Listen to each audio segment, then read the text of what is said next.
they don't, it goes to that awareness thing. Like people are not aware that they actually hate themselves.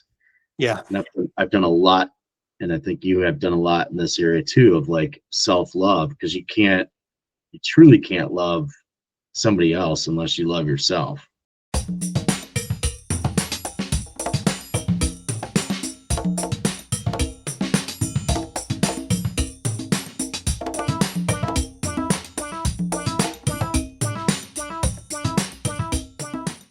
Well, let me introduce the podcast. I'm Rudy Vedovell, CEO of RV3 Consulting, and this is the Rudy Project. Find thought leaders, from around the country.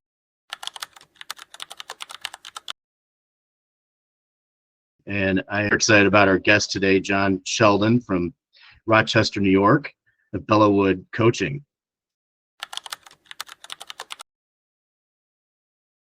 So say hello to our audience, John. Hey, thanks, Rudy. Appreciate it. And congrats on pronouncing my business name right. You might be the first one that's ever done that. So thank you. It's a pleasure to be here, bro. That's great to have you on the call. We had a quite riveting call on initial meet and greet call Friday. So much to springboard in here today. I think I mentioned, this is an unscripted call, but I think we'll come up with some really good content that hopefully will be very, very helpful to you. Yeah, and I'm just, again, I like we talked about on Friday, man. I'm just here. I love having good conversations with great people that have awesome stories, and that's one of the first things I got from our brief phone conversation on Friday was just that you yourself has a really cool story and a really cool path, and I just love having great conversations, man. So I'm excited to see where this goes. So apparently only 3% of the population actually think. Have Repeat you ever heard that? that number? No. I hope I'm in the 3%. You just on a daily basis, you run into people and it's like having conversations and it's like, are you just not aware? Yeah. Like people think they think, but they're really not thinking. Yeah, that's a really interesting stat. And do you think, not going down too much of a rabbit hole, this has been consciously on my mind for just, I use, I feel like I use AI in very complementary ways to myself. And that's kind of how I'm choosing to do it.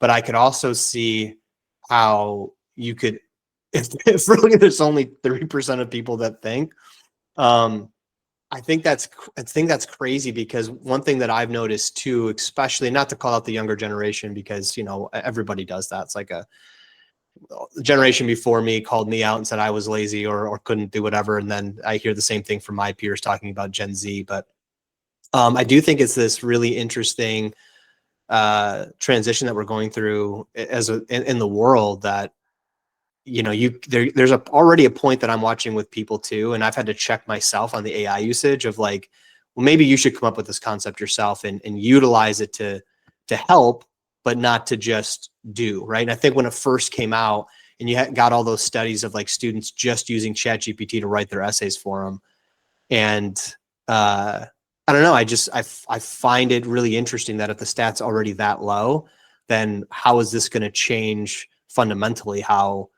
the world works and what humans are actually doing for themselves? You know what I mean? Am I explaining that correctly? Yeah, it's kind of like injecting human growth hormone. Yeah, it can do some wonders for you, but if you ever go off it, your pituitary gland goes atrophied, and then you're kind of screwed. I think that it's some level doing that to our minds. Like as humans, we're like water. We're trying to find the course of least resistance. Yeah. Trying to find life hacks. I mean, we're all guilty of that to some degree, but we're talking about it. We're aware of it, instead of just kind of unknowingly going down that path of, basically positioning yourself to think less and less, because you've got these tools that can think for you. Yeah. So the human growth hormone is almost like a perfect example of what I'm trying to talk about. But like for the mind, you're right. Like what happens when you don't have it anymore? You're not allowed to use it. And it's kind of scary, right? I think that's one of the most unique things about being human, right? Is this mind that we have, and how it's created and how it's grown. And I think, I don't know, it seems it's something that I'm becoming more cautious. When I was like, oh man, I wonder how many things this thing could do for me, right? And now I've really kind of pulled back on it for this exact rationale of like, I remember I'll just be very honest, like I built a podcast, or not a podcast, a presentation. And I used ChatGPT honestly way more than I should have. And as I was going through the material in person, I was like, I'm just regurgitating what something else said. I don't believe half of this shit.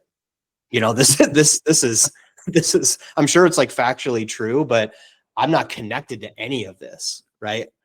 So I think that was a while ago. That was like kind of like my gut check of like, all right, well, people are quite frankly paying you, John, to be here, not create this presentation on ChatGPT and just regurgitate it when you haven't even looked at it for more than 15 minutes, you know? But yeah, interesting path we're going down. Like to see where it goes. Yeah, indeed.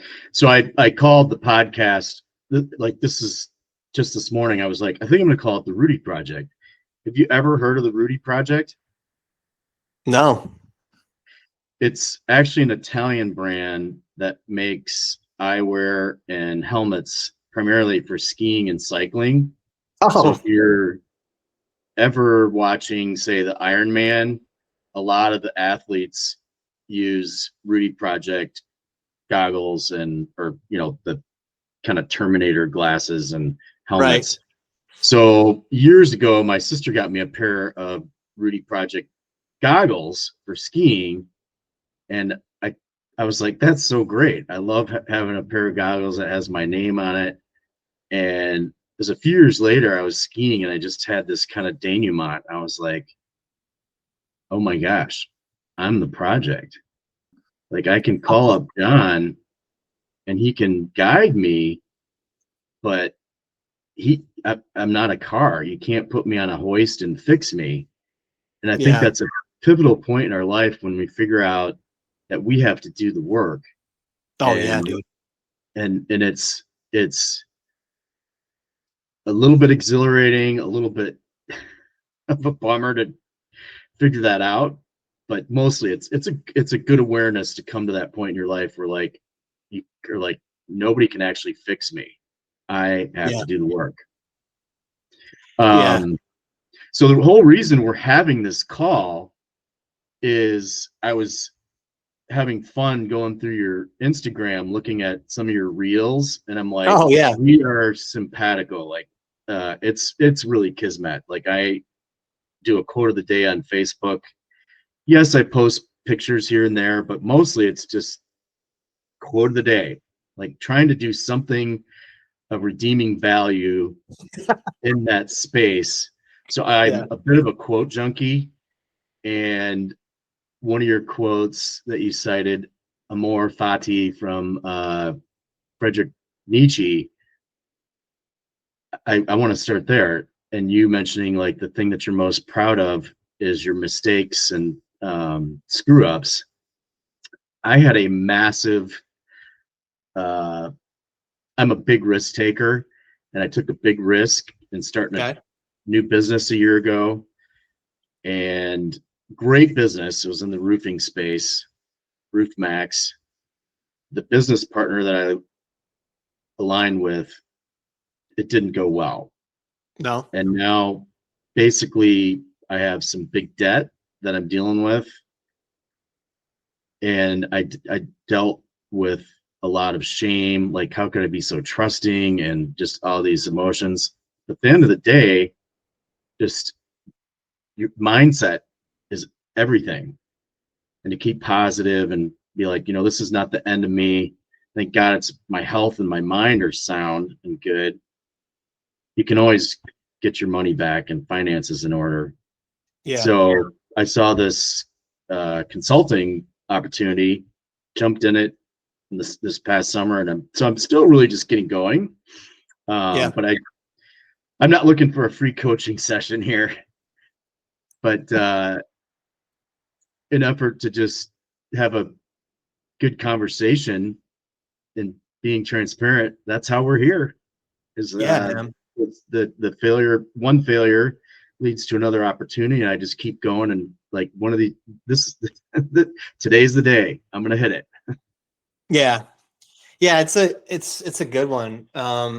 Something else you mentioned to me earlier too, or just right before you brought up Amorfati, is something that I consider of like doing the work on yourself. And I remember I was driving a couple of years ago, and I just came to this conclusion that like, I went through this recently too. I actually made a really yeah, man, to match energies there. I've made a really bad real estate investment in the last couple of years, and trying to figure out how to get out of that one, right? And one of the reasons I remember I was driving. It's about an hour and a half from my house, an hour and 10 minutes, and I was thinking of like, and immediately my brain, and I know you too. I feel like you've done a lot of work on this too. Like I feel always like not blaming others, right? And kind of being introspective.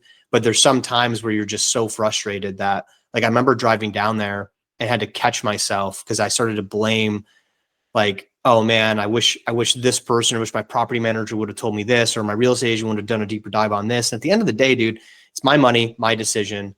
And I just said out loud, I go, no, the enemy is you, dude. Like you made this decision. You took the foot off the gas. You didn't pay attention to this. All of it was true. Like you didn't realize your vision. You didn't put the time and the effort and the energy into this thing. And that's the reason that this has happened. And if you had done that, then fine, look at outside examples. But I did myself a reality check there. And I think that goes into this, like this thought of like owning your own fate, right? That you have this life to live. And yeah, are some things absolutely crushing? Absolutely. Right. I've never been a person that I would qualify myself or quantify myself as like being or having anxiety at all. Like it's just never really crept up on me. And honestly, in the last couple of years, there's been a couple of times where I've been sitting on my couch and been like, what is this feeling? Right. I remember calling my best friend and he's like, yeah, dude, welcome to my life, dude. That's like every day. It's called anxiety. And it's like, oh, it's super strange. Right. And it was a really cool lesson. Congratulations on making it this far with very little anxiety. Yeah. And I think part of it though comes from, it does come from my time in the Marines of just like, there's so many things outside of our control. Right. Like, and not to get like super, super deep or sad about it, but like there've been unfortunately many times in my early 20s where I was smoking a cigarette before I went on patrol and not realizing that that's the last time I'm ever going to talk to my friend. Right. That 35 minutes later, he just isn't going to exist anymore. That's tough. Right. And it's hard, I think, early on in my life. I'm grateful for that now, because early on in your life, I feel like it's so challenging to wrestle with that. Like, what do you mean? Like, they're gone. There's no goodbye. There's no hospital visit. There's no slow, creep out. Right. It's not like it's just there and not there. And part of the reason I bring that up is that's really where I started diving into, and I didn't even understand the quote at the time, but is just thinking through of like, that could be any of us. Yeah. So own the day, own the fate that you have, and love the situation you're in, because the famous thing, if you watch any type of movie that has a Marine in it, especially like I would say like 2000s on, actually probably more like Vietnam on, is a saying like embrace the suck, we say in the Marine Corps, right? And that's really kind of like love one's fate, right? Yeah, you're in a shitty situation and there's no way out of it right now. Like, and again, I'm not to bring up Iraq again, but like you're in Iraq, it's 120 degrees out, you have 80 pounds of gear on your back, and you're about to go on a 6-hour patrol, and you lost your best friend yesterday. Own it. Own the suck, because you can't you are in this moment, in this situation, and you've got to figure out a way to push through. And you got to kind of love it. And I think that's the interesting part about like the love part of loving your own fate. Is like, yeah, you know what? You went through a potentially bad business partnership or bad business investment, right?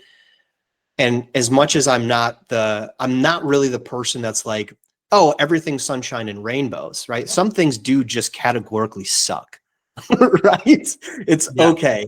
but it's up to us to like learn how to love that piece of it, right? Learn how to love the challenge. As Marcus Aurelius says, whatever stands in the way then becomes the way, right? And Ryan Holiday, who's a great author, put that as wrote a book about it called The Obstacle is the Way.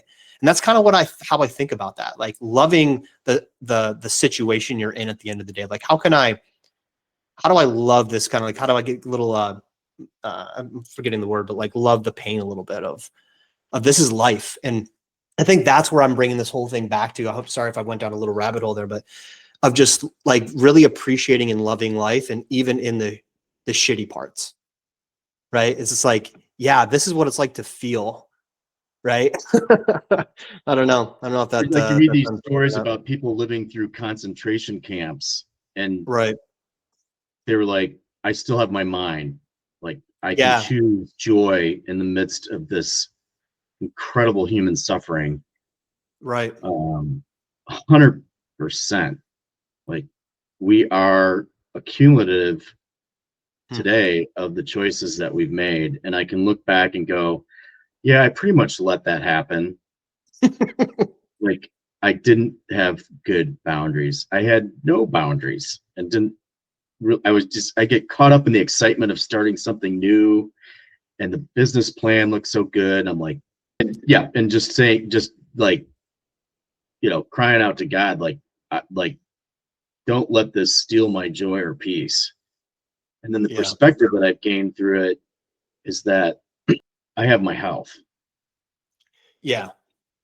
And focusing on what I do have, and focusing on where I'm going and what I want, instead of, I think that's where we get hung up. We fixate on the things they don't want, and then those manifest and come to bite us in the ass. Like, I constantly run into people that are like, oh, I am just so terrible with names. I'm like, even on the smallest level, like something like that, flip your script. I'm constantly checking myself, like, don't say things like I can't afford. Like, I just, the money will come. I don't have it right now. Those little things, like, but I tell people all the time, like, you're going to be bad with names for the rest of your life. You got to say, I am so good with names, but I just can't remember yours right now. Yeah, that's a great way. That's a good flip. That's a good flip right there. Absolutely. Yeah, I saw this. I don't know, it was probably a meme or something, and it's this guy showing up essentially to a graveyard, to his own grave, right? And the Grim Reaper standing on his grave, and he's got two suitcases full of money. And the Grim Reaper says, "Sorry, no bags allowed." Heavy. Right? Yeah. And that's kind of how I needed that, kind of like, I needed that because I'm still going through this real estate thing for myself, right? I needed to hear that today. It's like, yeah, you know what? It's money. It'll be okay. We'll figure it out. And yeah, we can fix it. And it might take a while. Maybe it's not going to be this ideal thing. Maybe it's going to mess up my vision a little bit, right? But that's what visions are for, right? Like, create a new one. Now you have a new situation that you have to handle, and you got to add that into the calculation. I think that's where that, like, owning that obstacle comes in, is I think people get too stuck on, well, this isn't how it was supposed to go. Yeah, no shit. It's life. Yeah, I think about that all the time. I'm like, the brochure I had a year ago, this was not the vision I had of where I'm at today. But to not wallow in the muck of it, own it, and move on, keep moving. Yeah. There's a piece too there of, like, sometimes I feel like these challenges that you face do teach you, like, a really good lesson, and even more than just like, like I was saying earlier, like, yeah, I could have done this, I could have done that, whatever, right? I feel like it also goes down to, maybe this just wasn't actually what you wanted, right? And you had to learn that the hard way, right? Maybe now that I started the coaching practice, I've been in real estate for a while. And again, I'm just using my personal example. I've been in real estate for a while, but it's like, now I've found my passion and the love professionally, right? It's like, yeah, maybe I just shouldn't be distracted by this other thing, right? And I know there's real estate investors out there are gonna be like, no, dude, passive income. What? Yeah, I get it. Yeah, I understand, right? But also like we only going back to this like time thing, I've only got so much time and energy I can think about a certain thing too, right? I really do. So it's like, yeah, I'm trying to figure out how to maybe grow this extra piece of this coaching business. And I don't actually have the time to figure out, hey, why are the Airbnb bookings so low? At the end of the day, I don't focus in on it because it's not a part of my passion anymore. It's just not. And I had to learn that the hard way, but that's okay. Right. I was telling my wife, I was like, I'm kind of weirdly glad this has happened because, not to sound egotistical, but I haven't made a really big screw up like this in a while. And it really put a lot of shit in perspective for me. It made a lot of life really perspective for me, professionally and personally. Of like, what does time and intention look like, and intention look like when you're moving through an obstacle or when you're moving through a decision, right? And then the aftermath of that too.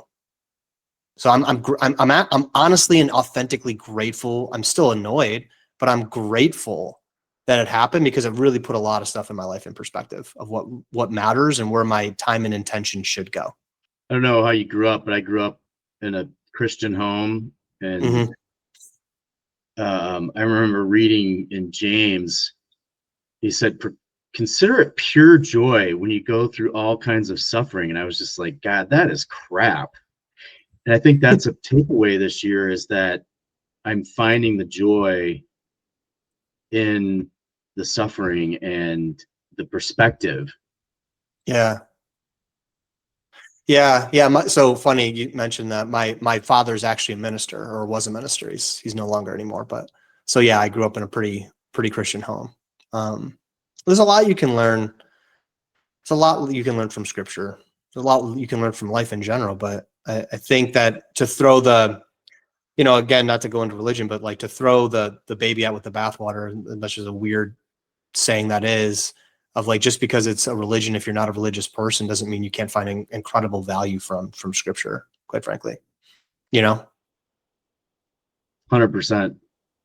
Like I like Philippians. I love Philippians so much that I would say if I was on a deserted island and I could only have one book of the Bible, it would be Philippians. Rudy loves so who I much about it. am. It is a wonderful mix of joy and suffering and humility. Like chapter 2, in fact, about 20 years I memorized the whole book. Wow. Do you remember the book Fahrenheit 451? Ray Bradbury book? Yep. Where it's been so long since I watched it, but the lead character hears about this sect of people that are, I think they're referred to as the book people. Mm-hmm. He finally finds them at the end of the movie. But backing up, it's a dystopian era where books are outlawed and the firemen go into your house and they are looking for books to bring them out into the street and burn them. Yeah. Mm-hmm. And anyway, these book people have selected a book like Moby Dick, or the classics, and he meets these people, and one of the leaders is taking him around like, oh, that's so and so over there, that's this book, and these people have memorized the whole book. But yeah, chapter 2 in Philippians goes down this litany of if you have any comfort from his love, from Jesus, therefore if you have any compassion and tenderness, and be like-minded, be like Jesus, who, being the very nature of God, didn't consider equality with God something to be grasped, but he made himself nothing, and he considers others before himself. And I think what a great recipe of how to go through life. Yeah. Is being others centered. And so it's just interesting how you go through your day and it's like, oh, that book. It keeps me in check.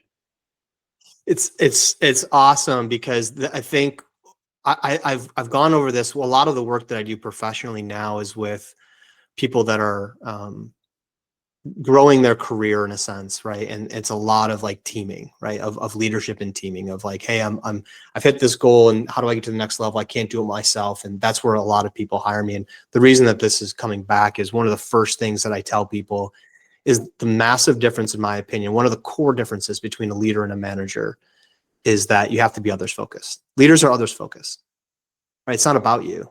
At its core, it's not about you. It's about the team. It's about the unit. It's about the business, whatever it is. Like, in order to lead, it can't be about you, right? And I've gone through this so many times of like, it's one of the reasons I actually love coaching, is because the result isn't my result. It's my client's result.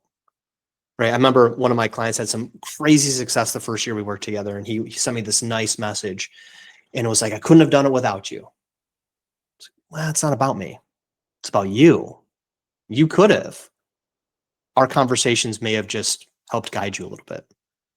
Right. But it's not about me or how I've helped a client. It's really about their success and what they're doing in life. And that's where I find, honestly, so much gratification personally in the work that I do and work with leaders, because it can't be about you. And the second you start bringing up, if you're an organization, sales goals, we got to hit this. Yeah, you've just turned off your leadership mode, and now you're talking about you're in a sales manager mode, which is fine, because if you work for a company or whatever, you got to make money. I get it. But leadership at its core is not about the leader.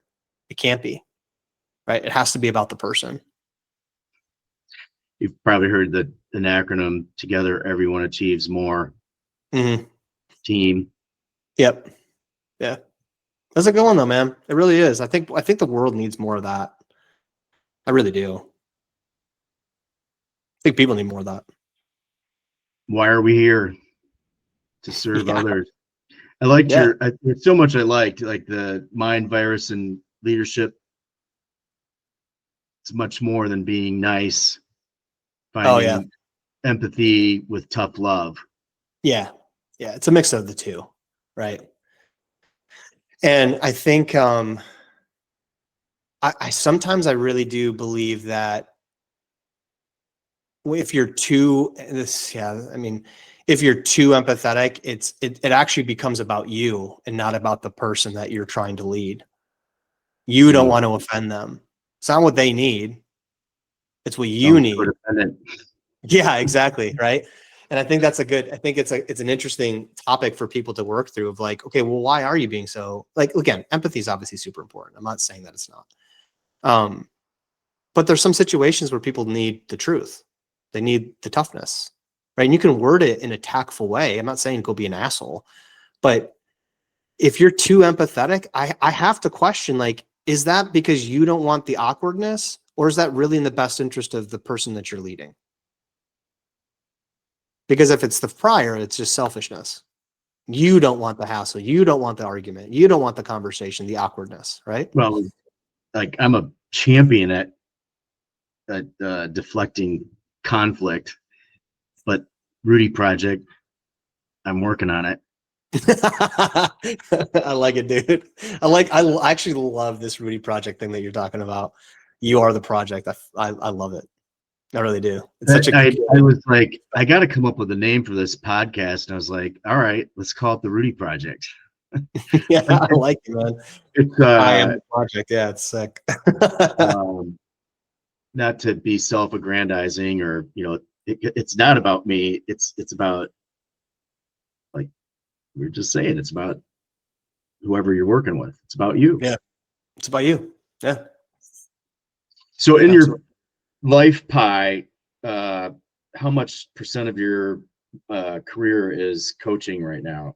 Is there still a chunk of the pie that's real estate? It sounds like you're kind of like a little bit like me. I'm still very much involved with my landscape business and just launching into this consulting thing. Yeah. So, I mean, honestly, coaching right now on the professional side of things is 95% now. I'm actively looking to, either put it on coast mode or get out of the real estate game at this very moment in time. I've got another idea for a couple of years from now that, if it comes to fruition, that'd be pretty cool. More of like an event space to make a collaboration between my coaching brand and a real estate building, like an event space, a workshop space, where people, not only me, can come and host events and corporate events or personal events. Not really, more professional events, to be honest with you. But right now I've scaled way back, and I'm really actively, actually, I brought my wife up before, but I'll bring her up again. She called me out the other day. I did this podcast that I sent to her. I was like, hey, look at this one. It just came back. I kind of like it. And she was like, you really need to focus in on one thing. Like start really knocking out this one thing. Cause I know a lot of projects you have going on. So right now that's my one thing. My one thing is a couple big projects that I have for the coaching brand that I want to come to fruition. So real estate right now is less than 5% of my attention span, you know. What about you? Probably 80% landscaping, 20% this new business. Yeah, not scripted here. No. You know, one of the things that I'll give you a compliment. Hopefully, like you take this the right way. But I think I told you like I worked. So my first job was on a farm when I was 14. I worked for a landscaper all throughout high school. Oh yeah, we talked about that. Yeah, I worked for a landscaper in college. Landscaping. Yeah. And one of the things that I love about what you're doing is in the blue collar space, there is this, look, there's so many coaches for financial advisors. There's so many coaches and consultants for real estate professionals and attorneys and all that type of stuff.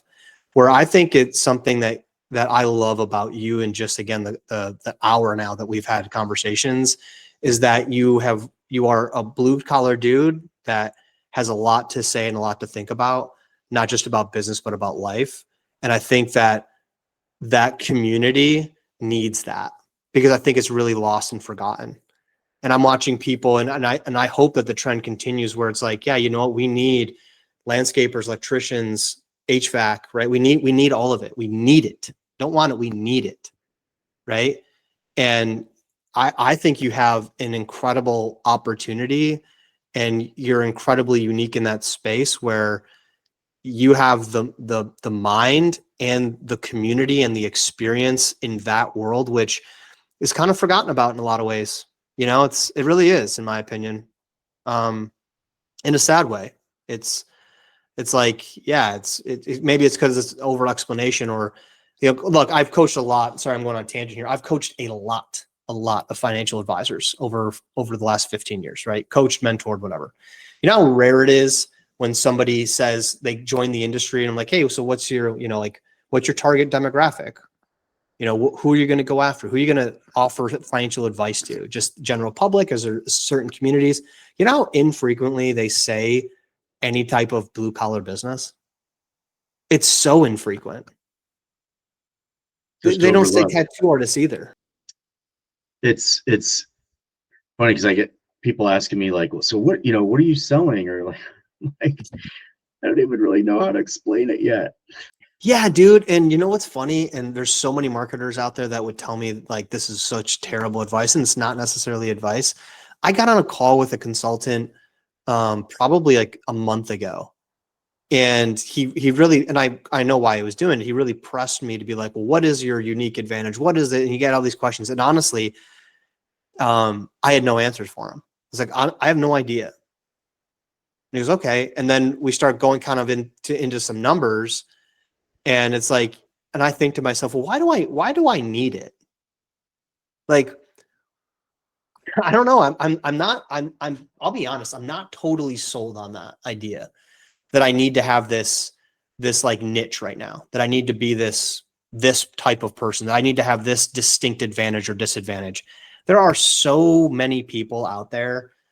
It's like, people, honestly, right now, the feedback that I get from my clients, I'm 100% referral right now, which has been great. Right now, the feedback I get is people hire me for me, and there's nothing else that I can pull apart from that. Like, some people say, oh, I needed the accountability. Some people say I needed the tough love, or I needed the introspection, or the outside view. It's like, yeah, all those things, but is that really unique to me? No, I don't think it is.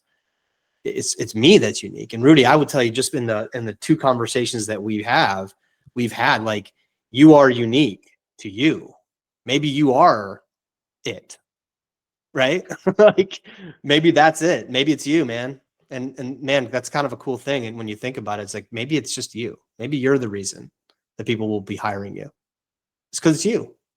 Not because of some kind of crazy program or whatever you've built. Maybe it's just because it's you. Thank you. That's a high compliment. Yeah, man, I love our conversations, dude. And we've only had 2. This is great. They've just overlooked that as a Yep. Absolutely. And then when you start kind of pooling the rest of the industry, it's like, or the rest of the community, it's like, yeah, why not? Why wouldn't you? right. These are great businesses. And it's always because there's this expectation that I think is being shattered now. And thank God there's this expectation that like, no, I need to go target doctors. I need to go target attorneys. And they don't have an answer for why. It's like, oh, because I perceive that they make a lot of money. Okay, sure. I met a lot of really financially successful electricians. Met a lot of really successful HVAC guys. Met a lot of really successful landscapers. You know, that nobody's calling and nobody's offering a help to. So hopefully I didn't go on a path and you know, but I see that in the world, and I'd love for it to change. Yeah, that might be something I try to figure out how to connect with those guys, landscape construction guys. Absolutely. Absolutely. My So I favorite know clients that I'm working with right now, I have no problem saying this. My favorite clients I'm working with right now are two construction owners. By far my favorite clients. because they're just a little more down to earth, Yeah, yes, exactly. a little They're more real, down to earth and they're pretense. eager. Well, what I find is like, you know, people get fixated. It tends to be more like doctors and highly successful people Yeah. get caught up in their identity with their job. I'm Yeah. a dot dot dot, and then they lose their job, and the next thing they know, they're like in this identity crisis. Like if I lost my landscape business, uh, I'd not have any trouble reinventing myself. It's a great way to put it, man. That's why I very seldom when I go to a cocktail party or meeting new people, you know, people have their comfort conversation starters like, where are you from? What do you do? Yeah. And Yeah. I have some made up professions, like I'm a hydration coach, and I have a shtick about it because I really think water is a big deal. Um, Uh, but yeah, I very seldom will say what I do, or like I'm a full-time dreamer.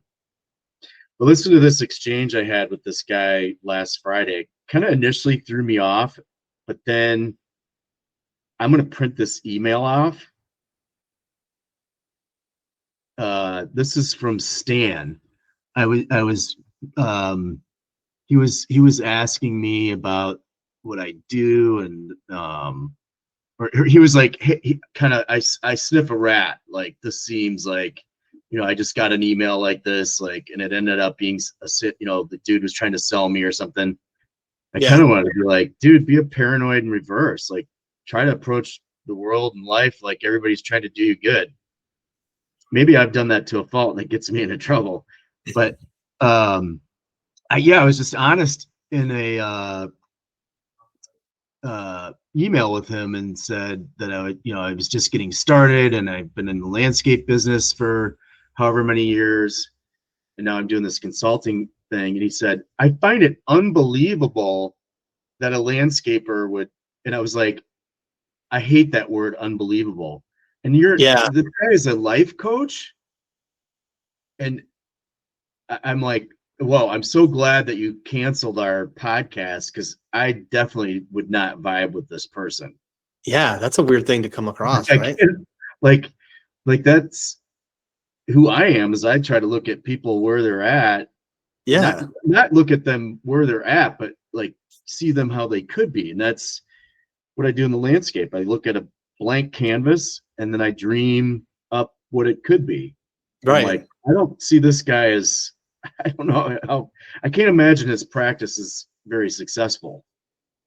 Maybe it is, but anyway, I'm going to print that out because he's basically saying, good luck, buddy. Like, you think you're going to make it? I'm like, This is exactly my point, though, of what I was trying to say earlier. That's exactly going into what I was talking about. landscape snub me. Right, exactly. Like, why? That's And insane. like, you know, I'm out for a hike and I'm like thinking of all the ways that it want to respond to them. I'm like, I'm not even responding to them, Yeah. but I'm going It's to not print worth the it. email out and put it on my wall as a motivator. You should. I want to go back to college. I was, you're a freshman. You don't know, I didn't know that postponing taking this class would add a year onto my college experience. It was a small program, so that one class that I thought I could take in the fall or take in the winter or spring term wasn't offered until the next year. Yeah. Anyway, there were to get into the landscape architecture program at Michigan State, it's 3 years of prereq, and then at the end of that 3 years, you apply, and then you get into the it's like a 2-year deal, Yeah. 5-year Yeah. total. Long story short, I always make a short story long. Long story short, I got into the program by the skin of my teeth. They took 30 people. I was 31. Somebody dropped out. A spot opened up. So it was a bitch getting in. Or it was tough getting in. It was a bitch graduating. It was, and I'm like the class clown. We'd get a project, and I'd be like, "Oh yeah, Jim, I'm just gonna hire an art student to do that." And the rumor mill, competitive environment. I did not like doing my work in the lab. I like smoking bongs and doing my Yeah. work at my apartment where nobody Yeah. was like looking over my shoulder. Well, all this got going around, and like, well, he's not here. Obviously, he's cheating, and it got to be 9 weeks out from graduation, and I was 10 minutes late, basically handing in the version of a dissertation, like this, handing in my big project. Yeah. And the professor's like, I got to dock you a whole grade. And I was like, what? He's like, yeah, welcome to the real world. And I'm like, okay. And then all this stuff came out. Basically, what came out was like, you're the worst student to come through our program in X amount of years. You're not going to graduate. And cited all these examples of me potentially cheating and everything. And I just looked at him square in the eye. I was like, that is so far from the truth. I never did those things. But it was in retrospect, it was the best thing that ever happened to me, because I was walking that line of maybe not graduating. But when they Yeah. said I was the worst student, I was like, it lit a fire under my butt. And I was like hell, I'm not graduating. Yeah. It was the catalyst for change. And I did graduate, not with honors, but I graduated.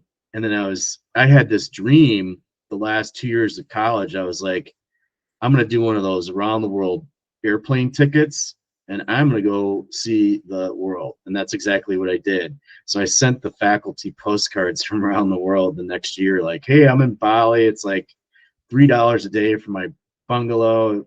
It's February, it's crappy back in Michigan. I don't know why I shared that with you, but just That's awesome, dude. those pivot points, or those things that, what does not kill me only serves to make me stronger. It made me stronger. Yeah. And I think that's a piece of what I would say is, like, especially if that email that you just got lights a little bit of a fire in you, right? Mm-hmm. What I call that is, like, that's a piece of Rudy's blueprint, and that's okay. Right. Like, and I think people will be like, well, you shouldn't, why do you need something? And that especially when you get on social media, like, most people are talking about, like, discipline's a big word right now. Like, get disciplined, get disciplined. Yeah. Okay, great. You need something. A lot of times people need something to start the engine, right? Discipline is the constant act of pushing, right? A lot of people need that initial, and that's, I without going into a story, I'm very, very similar. Like, I went on this journey, this fitness journey a couple of years ago, and it needed a picture of my friends took of this random guy that entered the bar who was much larger than me, but he looked like me. And when I really was honest with myself, I got on my phone, I printed off that picture, and I put it on top of my home gym.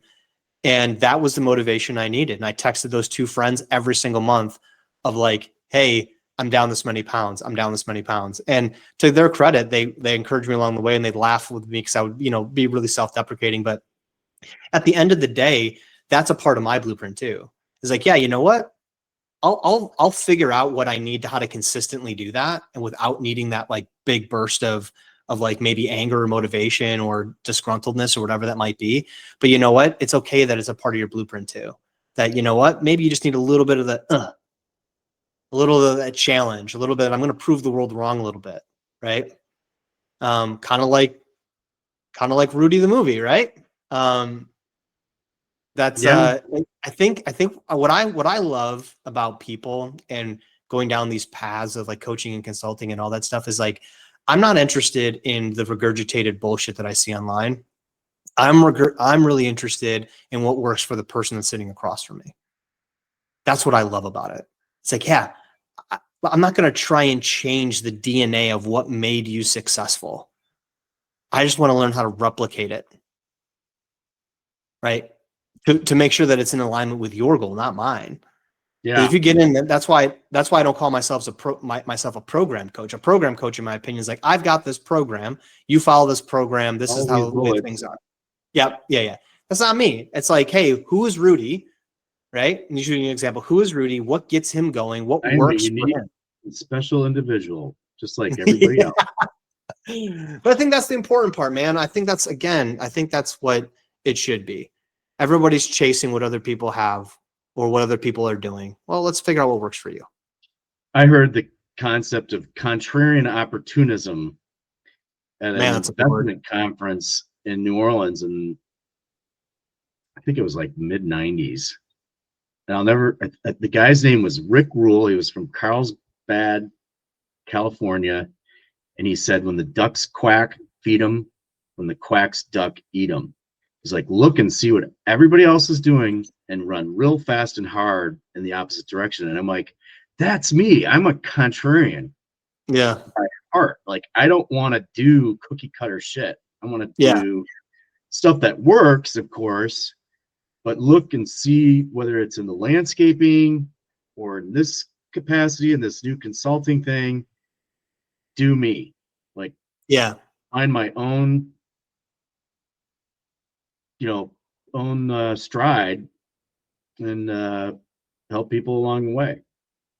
I had a really good friend of mine, and I sent her my email, or not, my website when I created it, and a couple of the videos that I was going to post on Instagram, like you've mentioned a couple of them. And she said, man, I really, it's so you, but you might want to change ding, ding, ding, or ding in order to go after this market that I know you're going after. And I just said, because I actually found one of the things that you said a little bit off-putting. And all I texted her back was, good. I'm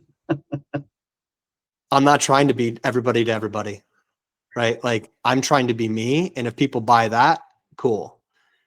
Like, I send people to my website as a filter, not as a draw. Like, hey, if you read through that thing and you don't like it, you're not going to like working And with me. probably not for you. Yeah, exactly. Good. Let's not waste each other's time, right?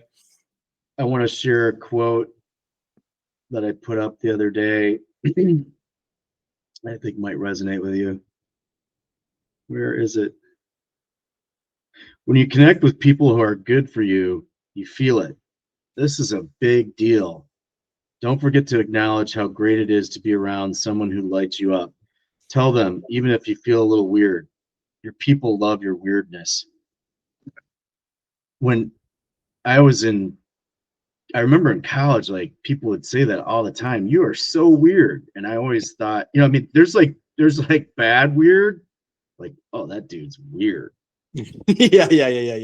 And then there's like good weird, but I didn't know there was like a good weird. I only kind of thought it was like a negative thing. And I said to a friend, like, man, I feel like, I don't know what I said, like, I feel so insulted or hurt, and she was like, no, like, we love your weirdness. And I was like, oh, okay. So Yeah. I never got put, I never got off kilter again about if somebody called me weird. But then now I get in your 40s and 50s, I just don't care. Yeah. I mean, I care if I'm like somehow messing them up, but I don't, Yeah. Have you seen the new I haven't seen it yet, but have you seen the new documentary of John Candy? I Like No. Me. It's literally I Like Me, and I think it's from Planes, Trains, and Automobiles, if I remember correctly. And it's the documentary is titled I Like Me, and for whatever reason, I've thought about that saying every single day since I saw it on my Netflix like recommended watches. Because you know what?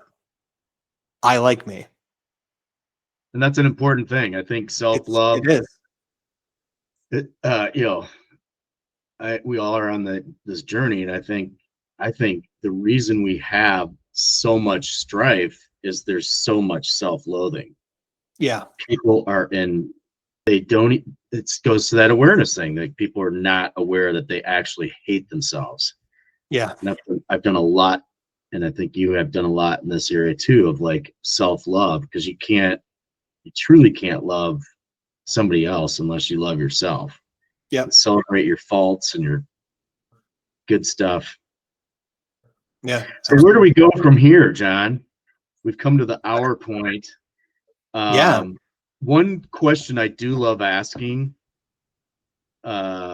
is, if I could like magically hand you a wand through the screen and you could wave it, and the problem, there you go, you got it.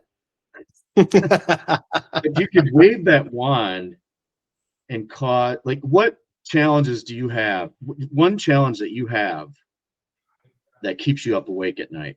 Do you have anything that keeps you awake at night, or like, not maybe causes you anxiety, but just, oh man, if I could resolve this challenge? Great question, man. I think one of the things that I'm the best version of myself when I have like, and this is going to sound really, really basic, but it's the truth. I'm the best version of myself when I have a really good morning routine. And I honestly hate having a morning routine, but I recognize now in my life that that's really important to the type of person that I am. And it does have to do with like how I start my days. And as silly as that sounds, when I've diagnosed and looked back at my life of like, hey, when are all the times have I been like the most personally and professionally successful? It's when I have more of a strict accountability system. And so like one of the things that I'm actively looking for is like a very strict accountability system right now for myself, personally and professionally. Right. So yeah, that would be the magic wand thing. If I could figure that out, all the time that I look back at my life, it's like, yeah, when you tell me I have to do it, I do it to excellence, right? To perfection. So that would be the thing that I'm trying to solve for me right now. I was on a pretty good one. I've fallen off the track. I know I'll get back into it. I'm just trying to figure out how to make that longevity stick, right? With the accountability. I need it. That's a piece of that. That's the piece of the puzzle that I'm honestly working on, because I could easily say something professional, right? But this impacts both of those things. It does. What about you? Get my money back. Yeah, I love that truthful answer, bro. Yeah, love that. I also am waiting on another big chunk of money that I got into. I'm just going to call it a hedge fund. The owners ended up being criminal, and I lost all of it. But 2 years later, I'm at the tail end of it, and not a litigant. I hired this financial mercenary badass, I'll call him, to put pressure on the perp. And so I will get 65% of my money back. It's not if, it's just, is it going to be 2 weeks from now? Or I mean, been in that for 2 years, waiting. So that would be probably my magic one, like money. Like give me my money back. Yeah, give me my money back. Yeah, for sure, man. Cool. Well, I'd love to do another one of these. Yeah, let's do it. Yeah, let's set it up. Not this week, but next or the week after that. Yeah, let's do next week. Maybe I'll end up hiring you. let's get it out a couple weeks. Next week is kind of crazy because I've got this big event that I'm doing at the end of this week, and the fallout will be the prior after week that I'll have to do a lot of follow up on. So let's do 2 weeks out. I'd love to do it again. It's awesome. Fantastic. Cool, brother. It's a time investment. You didn't spend time. I don't know what the investment here is going to look like, but it's going to be good. Yeah, I love our conversations already, man. So let's do it. Let's roll it back for sure. Cool. All right, John. Good to see you, Until brother. next time. Yes, sir.